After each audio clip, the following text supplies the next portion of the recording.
All right. I want to show you not a tool, but a workflow. And this is a workflow that I use all the time and has nothing to do with awesome special effects or crazy green screen composites, but it's something that we all have to do, and that is bullet points. So here you are in your editor, you have your dialogue laid out, and you have to, either create bullet points or possibly your client has given you a PowerPoint deck or whatever. And you can do the same. I'm pretty sure you can do the same thing I'm going to show you in PowerPoint, but I actually use Keynote. So I'm going to call up my Spotlight. There's Keynote. I'm going to launch that. And here is your theme chooser, they call it. To be honest with you, I've never even scrolled through here and looked at these because I either use white, black, or I build my own. I'm going to use the gradient today. I'm going to go slide size 1920 by 1080. Hey, how convenient. And I'm going to click choose. Now, what you get is you get your basic title slide, and if you don't know Keynote, I'm going to highly recommend you learn some about it. You can add slides, you can change masters, and what we're going to do for the purposes of this explanation, of this demonstration, is we're going to go to a title with a bullet, okay? Now, what I'm going to do is I'm going to come up here, I'm going to go page 1, I'm going to double click here to add my text, I'm going to go bullet 1, bullet 2, whoops, yep, and bullet 3. And then I'm going to take that slide and I'm going to duplicate it, and I'm going to change this to page 2. I'm going to call this bullet 4, 5, and 6. Simple as that. Simple little bullet page. Now, we want to do a build in our editor. We want to dissolve in on the dialogue to match it. And here's how you do that. I'm going to go down, I'm going to pull this little knurled guy down to the slide masters. I'm going to pick the one that I'm currently using. I'm going to select this hunk of text, and then I'm going to invoke the inspector. And on this third little bullet over here, this is how I affect the page. I want to build in. It doesn't matter what effect we're going to use because we're not going to see the effect. We're just going to do a dissolve sequence over in Final Cut. But I'm going to hit dissolve, and you'll notice this little icon here will show you what it's going to look like. And see how all the slides build on at once? That's a bozo no-no. So I'm down here under delivery, I'm going to do it by bullet. And you can see this little preview of what it's going to look like. Totally what I want. Doesn't matter about the duration because I'm not going to use it. I can close the slide inspector. First thing I'm going to do is I'm going to save my project. And I don't want to save it in the Keynote folder, but I'm going to call it, I'm going to save it in the PNG folder, and I'm going to call it, well, we'll call it slideshow. Hard to type because my mic is in the way. Slideshow, and I will save it. Now, I will do File Export, Images, and here's the most important button right here. Create an image for each stage of the build. Select the images, PNG, Next. I'm going to put them in the folder called Keynote, and I will export all of them. Now what this is going to do is it's going to make a series of stills, and if I step out into the Finder, I can see them.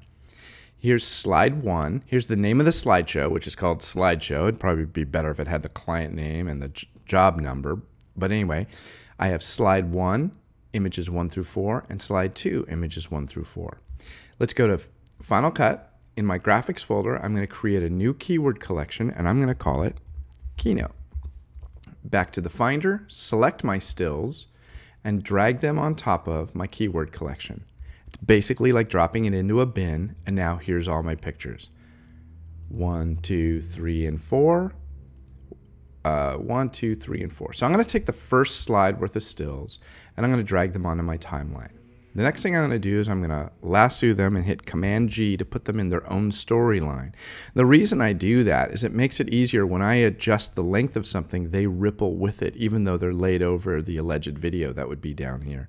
And I can adjust things like this. I can also do a trick called topping and tailing. So I'm going to hit play, and then and this is the end of my slide, and I hit stop. I'm going to hit Option right hand bracket. This is not going to work because I have that selected as an edit. So I'm going to select this and go right hand bracket, Option right hand bracket. So there's my first slideshow. And if I play through that, We can see it go. There's bullet 1. Bullet 2 is too long for this demo, so I'm going to shorten it up. I'm going to hit play again. There's bullet 2, and then here comes bullet 3.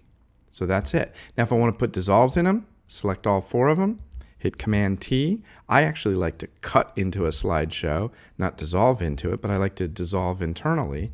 So then I go bullet 1, bullet 2, and bullet 3. Simple. Now let's do that again one more time. Select all 4, pull them down, select all 4, Command G. I'm going to shorten them up. For the purposes of this demonstration, I would actually align it to my text if I was, or my dialogue if I was doing this for real. I'm going to select all 4 of these and we'll hit Command T. And for argument's sake, let's have this one dissolve in. There's page 2, bullet 4, 5, and 6. Okay, now the important thing about this is that these things will always change. Okay, they're always going to change. So let's say the client calls and they have some updates. Okay, so I go back to Keynote and then I do File Export. It's going to go to the same place. Keep the create images. I'm just going to hit next, and I'm actually going to update all 8 of these stills right now. It'll take just a second. Boom, they're all done. And now if I go to my timeline and I hit play, there's my first page and there's my update. There's my update. It's really simple to make changes. I can make the same updates on page 1 if I want. Go back to Keynote, go to page 1, select my thing. I'm going to paste in my update a few times here. That did not have to have a V. I will save it. I will export into the same folder again. The same thing also with the builds.